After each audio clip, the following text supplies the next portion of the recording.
Old friends are new again. Today's podcast is sponsored by Security Unlocked, a podcast from Microsoft focusing on artificial intelligence and machine learning in security. Check out the links in the description below, and Paul is still there. Sorry. I'm going to be here all day and all day tomorrow, too, because I can't go anywhere because of this stupid snowstorm, which, by the way... How much snow did you get? I called it. I texted this to Mary Jo on Thursday or Friday. She asked me about the weather, and I was like, well... Last storm, we were supposed to get up to 2 feet. We got like 7, 8 inches, maybe 9 inches, something like that. These guys clearly have no idea what they're talking about. So for this storm, what they were talking about was a term I've never heard before. It was some kind of a blocker. And the idea was this thing was going to come up the continent or whatever, heading toward Boston, because Boston's always the epicenter for everything like this. And the Lehigh Valley, because of the mountains or whatever, there was going to be some atmospheric blocker, and we were going to get like next to nothing.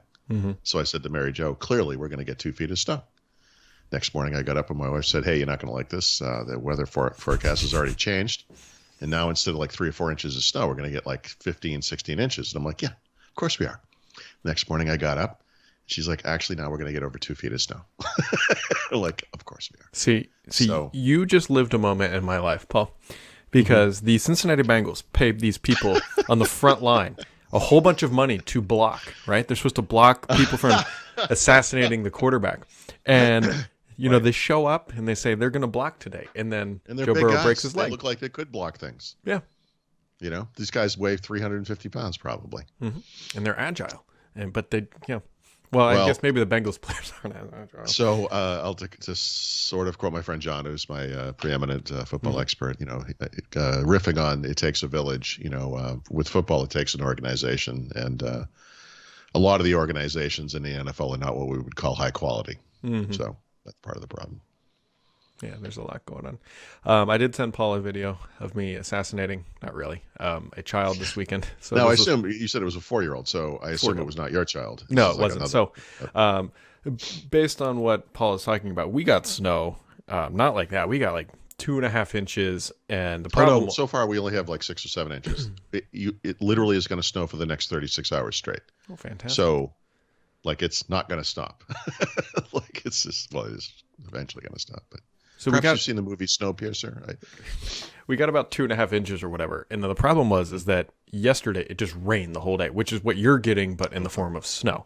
And so my kid has been dying to you can sled in our front yard a little bit and wanting to build a snowman. And my wife comes and bugs me at it's 9 o'clock at night. And she's like, we got to go outside and play in this because it's going to rain all day Sunday and we're not going to get to do anything. So 9 o'clock at night, we're outside playing in the snow, and our neighbors from across the street came over and we're quite literally standing in my driveway, and the kids are playing, and myself and Gavin, the other husband, we're chucking snowballs at the kid, and they're hiding behind, as Paul could see, hopefully, sleds. It's pretty dark, but anyway, they were hiding behind sleds. And there's a little 4-year-old, and he stepped out and then fell right as I lobbed one, and he stands up, and this thing thankfully it didn't hit the face, it hit the side of his head, but this is a rite of passage though, right? We all need to get a snowball in the face at least once in our lives. And it's great because you can see it hit him, and then he's stunned for 3 seconds, and then he takes off running, crying. I was going to say, if he didn't end, it has to end with him crying. That's the perfect conclusion to anything like this. Yeah, he was fine. Which is the conclusion for me as well, because I don't want this snow, Brad. I don't want it. I don't think we're supposed to get any more, which is... It was so bad this morning. My wife's like, I'm not going to walk the dog, obviously. Although they plowed the streets at 5 o'clock in the morning, and some guy came and plowed our driveway for the first pass, which was unexpected. I didn't expect to see him until it was over. And... so I'm like, oh, cool. I'm like, I'll do this thing with Brad, and then I'm going to go to the gym early. Because it's just going to get worse. And she's like, actually, the gym's closed. Oh, really? Like, I know this. And she's like, they texted us. Oh, yeah. It's dumping over New York right now. So it's, yeah, you're getting a pretty... Mostly we're going to get up to 2 feet of snow now. So yeah, it's pretty, right? I would... Yeah, it's pretty the way you're luring it. You're looking at a picture of it. Of course it's pretty. You don't see it as the death wall that's being built around your doors, I kind of like the idea that you're confined to your house. Well, at least I have an elliptical machine. Anyways, and a surprise to nobody, Chromebooks had a really good year. I mean, that's kind of what you would expect. I would be shocked, honestly, if it was anything other than that. Well, yeah, but the reason this is interesting to me is we don't really get a lot of good data on Chromebooks, and part of and even this is not a source I would normally go to. The problem is I rely on these big analyst firms, IDC and Gartner, for data, and because they report things differently, they include different classes of machines in their counts, and it's kind of confusing. So I average those numbers just to arrive at something that I can measure against itself every quarter. And I've been doing this for many years, many years. And I don't remember who's who anymore because it just doesn't matter. But one of the companies, IDC or Gartner, includes iPad and or Chromebook sales in PC sales, or it doesn't. You know what I mean? Like, so they're a little different. So it's kind of hard. So Canalys is one of those firms I don't normally quote from, but they pulled this data out, and I'm always looking for stuff like this. So I think this is very interesting. So I want to say Chromebook sales were like 4 times stronger in the previous quarter than they were in the year ago quarter. So this is normally a platform that sells in the, we'll call it single digit millions per quarter. Obviously, we know it's strong in education, but they sold collectively. The hardware makers sold almost 31 million just in the the fourth quarter. Nope, I'm sorry, that's in all of 2020, and 31 million is over 10%. No matter whose numbers you believe, right? It's over 10% of the total market. Sorry, it's first thing in the morning and numbers. I was just telling Brad I was struggling with. Nintendo's earnings because they do yen, of course. You have to do that currency conversion, but they also report things in 9-month increments, which is like fucking crazy. Anyway, related to this Chromebook thing, though, of course, is a report that cites an internal meeting that Microsoft had at that all-hands meeting that happened recently. And the education bit of it, they were talking about how well they were doing in education with Teams, Microsoft, with over 100 million students, which is amazing because that number, the comparable number, is 7 million from 1 year before. Like it went from 7 million to 100 million in a year. And almost all of that happened in this current school year. So at the beginning of the school year in September, the number was 30 million. So that's 70 million Teams users onboarded because school got back in session in September, which is incredible. So interesting question here. Yeah. Are there more Teams users than PC users in the education? Oh, Teams. I mean, because you could run Teams on realistically anything. Yeah, probably not. I mean, the 100 million number is worldwide, right? So I don't know how many students are in the United States versus worldwide. It's kind of hard to. And I should say, is this? No, I think this is all levels of education.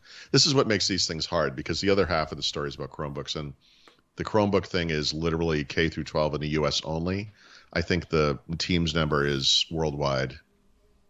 And also, from I thought what you were going to say is, are there more Teams users in education than there are like out in the world or whatever?